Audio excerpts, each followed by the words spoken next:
Good evening, students. Now I am sharing a new topic of electrostatics. Last lecture we have discussed electrostatics, which are types of charges, electrostatic induction. Now we are discussing the next topic of electrostatics, that is additive nature of charge. Additive nature of charge क्या होता है? The total electric charge on an object equal to algebraic sum of all the electric charges distributed on the different parts of the object. अब additive nature of charge क्या होता है कि अगर कोई ऑब्जेक्ट है, ठीक है, अगर कोई ऑब्जेक्ट है, कंडक्टर है, और उस कोई ग्लास रोड में यहाँ पे लेके आया हूँ, तो इसके ऊपर अगर कोई पॉजिटिव चार्ज है और ये जो पॉजिटिव चार्ज है यहाँ पे डिस्ट्रीब्यूट हो जाएगा, मतलब ये सारे पॉजिटिव चार्ज दूसरे कंडक्टर पे डिस्ट्रीब्यूट हो जाएंगे। तो जो चार्जेस डिस्ट्रीब्यूट हो रहे हैं दूसरे कंडक्टर्स पे, वो किस टोटल चार्ज कितना डिस्ट्रीब्यूट होगा कि जो चार्जेस अलग अलग पार्ट्स ऑफ द कंडक्टर पे जो डिस्ट्रीब्यूट होंगे वो हो जाएगा टोटल इलेक्ट्रिक चार्ज। इसको हम बोलते हैं additive nature of charge. The total electric charge on an object, मतलब जो चार्जेस डिस्ट्रीब्यूट हो रहे हैं, कितने चार्जेस डिस्ट्रीब्यूट हुए हैं, total number of total electric charge जितना डिस्ट्रीब्यूट होगा वो किसके इक्वल होगा? Q1 समझ लीजिए किसी और कंडक्टर के ऊपर चार्ज डिस्ट्रीब्यूट होगा, Q2 किसी और पार्ट पे डिस्ट्रीब्यूट होगा, Q3 किसी और पार्ट पे डिस्ट्रीब्यूट होगा। ये जो Q1, Q2, Q3 है, इन सब का जब हम सम करेंगे तो वो किसके इक्वल हो जाएगा? Total electric charge.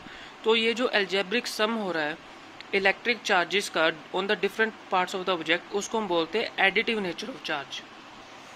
अब एडिटिव नेचर ऑफ चार्ज को हम लिखते किस तरह से हैं? Q इक्वल्स टू, मतलब total electric charge equals to Q1 plus Q2 plus Q3 plus, ये होता है हमारा एडिटिव चार्ज, जिसको हम total electric charge equals to sum of all the charges on the different parts of the object distributed. Additive property of mass and electric charge differ on the following two accounts. कहते हैं जो additive property मास की होती है और electric charge की, उनको differ कैसे करते हैं? The masses of the particles constituting an object are always positive. कहते हैं जो ऑब्जेक्ट्स का मास होता है वो हमेशा पॉजिटिव रहता है, मास कभी नेगेटिव नहीं रहता, वो दे आर ऑलवेज पॉजिटिव। लेकिन जो चार्ज डिस्ट्रीब्यूट हुए हैं वो पॉजिटिव भी हो सकते हैं और नेगेटिव भी हो सकते हैं। masses of the particles constituting an object are always positive। जो मास ऑब्जेक्ट का जो मास होता है वो हमेशा पॉजिटिव रहता है, और जो चार्ज डिस्ट्रीब्यूट होता है वो पॉजिटिव भी हो सकता है, नेगेटिव भी हो सकता है। जो total mass of the object है इज ऑलवेज नॉन जीरो, वो कभी जीरो नहीं हो सकता, कोई ना कोई मास तो पार्टिकल का होता ही है। Total charge on the object, जो चार्ज होता है ऑब्जेक्ट का वो पॉजिटिव भी हो सकता है, जीरो भी हो सकता है, नेगेटिव भी हो सकता है, ठीक है। जो मास होता है, टोटल मास होता है किसी ऑब्जेक्ट का, वो होता है नॉन जीरो, कभी जीरो नहीं होता। लेकिन जो टोटल चार्ज होता है ऑब्जेक्ट का वो पॉजिटिव भी हो सकता है, जीरो भी हो सकता है, नेगेटिव भी हो सकता है। नेक्स्ट हमारे पास टॉपिक है quantization of charge. Quantization of charge का मतलब क्या होता है कि the fact that all observable charge are always some integral multiple of elementary charge E is known as quantization of charge. Quantization of charge का मतलब ये होता है कि जो चार्ज, ये एक कंडक्टर है, ठीक है, और ये ग्लास रोड समझ लीजिए, ठीक है, कोई भी ग्लास रोड है, तो यहाँ पे समझ लीजिए नेगेटिव चार्ज है, ठीक है, और यहाँ पे क्या है? Positive charge. पॉजिटिव चार्ज यहाँ पे चला जाएगा और नेगेटिव चार्ज यहाँ पे डिस्ट्रीब्यूट हो जाएगा। ये तो हमें पता चल रहा है कि चार्जेस जो हैं वो डिस्ट्रीब्यूट हो रहे हैं, लेकिन कितना अमाउंट ऑफ चार्ज डिस्ट्रीब्यूट हो रहा है ये तो नहीं पता। कितना अमाउंट ऑफ चार्ज ट्रांसफ़र हो रहा है किसी कंडक्टर के ऊपर, कितना चार्ज ट्रांसफ़र हो रहा है, उस चीज़ को हम बोलते हैं quantization of charge. Charges distribute हो रहे हैं, अलजेब्रिक सम कर रहे हैं, Q1 प्लस Q2 कर रहे हैं, एडिटिव कर रहे हैं, लेकिन हमें यह नहीं पता कि कितना अमाउंट ऑफ चार्ज यहाँ पे ट्रांसफ़र हो रहा है। जब हमें वो पता चल जाएगा कि कितना अमाउंट ऑफ चार्ज दूसरे कंडक्टर के ऊपर ट्रांसफ़र हो रहा है, उसको हम बोलते हैं क्वांटाइजेशन ऑफ चार्ज। उसको कैलकुलेट कैसे करते हैं, Q equals two plus minus n number of electrons, कितना नंबर ऑफ चार्ज, कितना डिस्ट्रीब्यूट हो रहा है, and E is the electron. ठीक है, जब हम नंबर ऑफ पॉजिटिव चार्ज, ये हम फॉर्मूला जब लगाएंगे तो हमें पता चल जाएगा कि कितना अमाउंट ऑफ चार्ज जो है यहाँ पे डिस्ट्रीब्यूट हो रहा है। ओके, नेक्स्ट हमारे पास क्वेश्चन है, एग्जांपल है, एक पॉलीथीन पीस है रब्ड विद वूल। एक पॉलीथीन पीस को हम रब कर रहे हैं वूल के साथ, it is found to have negative charge acquired हो रहा है। मतलब हमने जब उसको पॉलीथीन पीस को रब किया वूल के साथ तो क्या हो रहा है, वहाँ पे नेगेटिव चार्ज एक्वायर्ड हो रहा है। क्यों, क्या आ रहा है, negative charge. Estimate the number of electrons transfer from wool to polythene. अब हमने ये देखना है कि कितने नंबर ऑफ इलेक्ट्रॉन्स ट्रांसफर हुए वूल से पॉलीथीन में। यही होता है क्वांटाइजेशन ऑफ चार्ज, कि कितने नंबर ऑफ इलेक्ट्रॉन्स ट्रांसफर हो रहे हैं, यही हमने कैलकुलेट करना है। तो टोटल चार्ज कितने ट्रांसफर हुए ये तो हमें पता है कि -3 × 10⁻⁷ कूलम आ गया। चार्ज ऑन इलेक्ट्रॉन क्या होता है, -1.6 × 10⁻⁹ कूलम। फॉर्मूला क्या होता है, Q इक्वल्स टू NE। कितने नंबर ऑफ इलेक्ट्रॉन्स ट्रांसफर हुए, N हमने कैलकुलेट करना है, तो Q/E आ जाएगा। सोल्व करके हमारे पास आ जाएगा -1.875 × 10⁻12। नेक्स्ट हमारे पास टॉपिक है conservation of charge. It states that for an isolated system, the net charge always remains constant. In other words, charge can neither be created nor destroyed. अब हम एक एग्जांपल से इसको समझते हैं कंजर्वेशन ऑफ चार्ज को।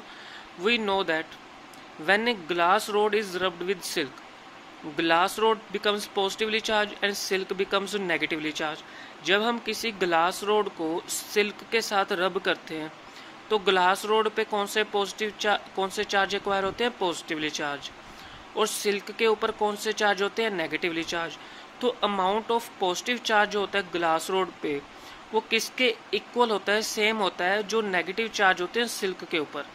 जितने चार्ज सिल्क के ऊपर होंगे जब हम उसको रब करेंगे वही चार्ज ट्रांसफर होंगे ग्लास रोड में। तो क्या होगा, जो पॉजिटिव वाले चार्ज हैं ग्लास रोड के ऊपर और जो नेगेटिव वाले चार्ज है सिल्क के ऊपर, जब सिल्क के ऊपर जो नेगेटिव चार्ज है वो जब ट्रांसफर होंगे ग्लास रोड के ऊपर तो वो क्या करेंगे, एक दूसरे को कैंसिल आउट कर देंगे, क्योंकि पॉजिटिव नेगेटिव है तो क्या आ जाएगा, जीरो नेट चार्ज आ जाएगा। इसको हम बोलते हैं conservation of charge. Okay, properties of electric charge क्या होते हैं, जो लाइक चार्जेस होते हैं वो रिपेल करते हैं और जो अनलाइक चार्जेस होते हैं वो क्या करते हैं, अट्रैक्ट करते हैं। जैसे पॉजिटिव होते हैं वो रिपेल करेंगे, अनलाइक चार्जेस जैसे पॉजिटिव नेगेटिव हैं वो क्या करेंगे, अट्रैक्ट करेंगे। जो मैग्नीट्यूड होता है एलिमेंट्री नेगेटिव और पॉजिटिव चार्ज का वो सेम रहता है, इक्वल्स टू 1.6 × 10⁻⁹ कूलम। मतलब एक इलेक्ट्रॉन में कितने चार्ज होते हैं, चाहे वो पॉजिटिव हो चाहे नेगेटिव हो, वो सेम रहते हैं। इलेक्ट्रिक चार्ज जो होते हैं वो एडिटिव इन नेचर होते हैं, ये अभी हम पढ़ के आए हैं। The charge is quantized, the charge carried by the charge object is always equal. हमने ये भी पढ़ा है कि कितने अमाउंट ऑफ चार्ज ट्रांसफर हो रहे हैं, ये हमने कैसे कैलकुलेट किया, क्योंकि क्वांटाइजेशन ऑफ चार्ज है। और जो नेट चार्ज होता है वो एक कांस्टेंट रहता है, इसलिए ये भी हमने पढ़ा है कि ये जो इलेक्ट्रिक चार्ज होते हैं वो कंजर्व्ड होते हैं। Unlike mass, electric charge of an object is not affected by the motion of the object. आप कंडक्टर को कैसे भी मूव करते रहिए, लेकिन जो उसके ऊपर चार्जेस होते हैं उसके ऊपर चार्जेस के ऊपर कोई अफेक्ट नहीं होता किसी कंडक्टर के मूव होने से।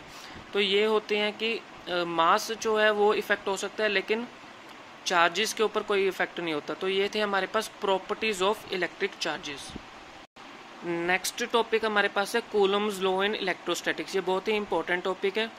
It states that 2 point charges attract और रिपेल ईच अदर। अब 2 पॉइंट चार्जेस हैं Q1, एक है Q2।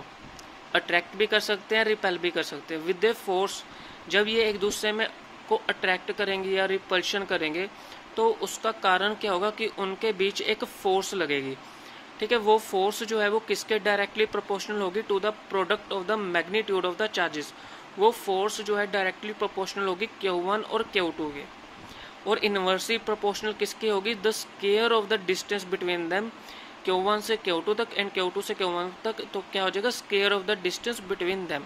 तो ये हो गई इसकी statement.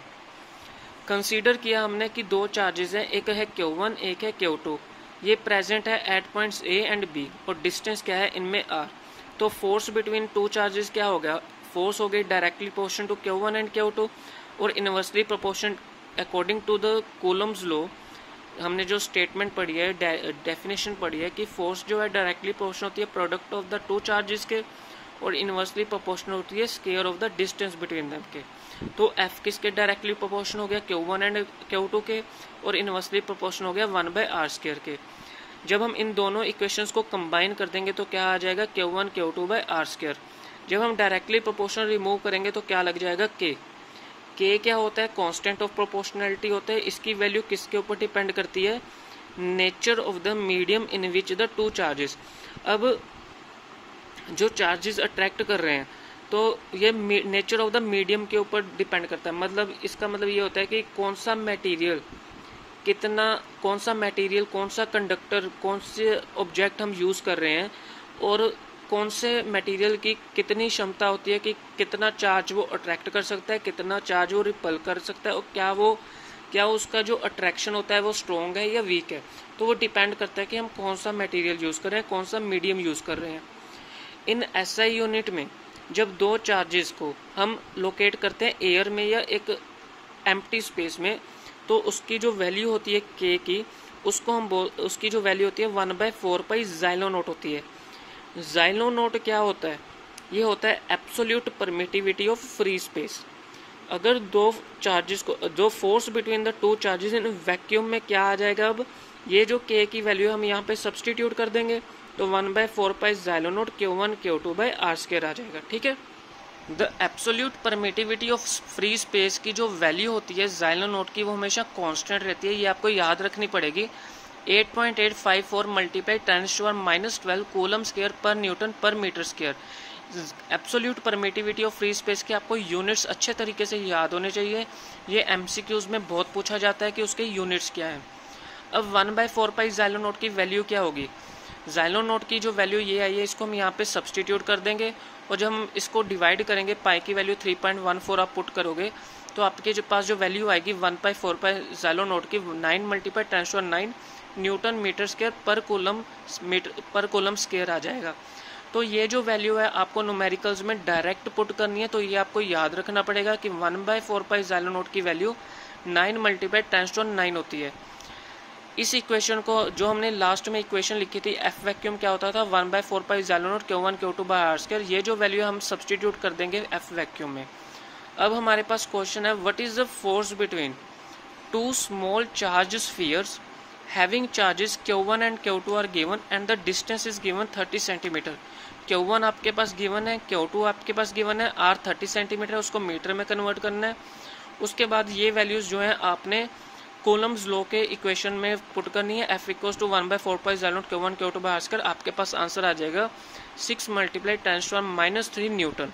That is repulsive because both are positive charges, that is repulsive. So this repulsion हो रही है, इसलिए हमने यहाँ पे रिपल्सिव लिखा है। तो ये हमारे पास एग्जाम्पल थी और ये कूलम्स लॉ बहुत इंपॉर्टेंट क्वेश्चन है। Thank you.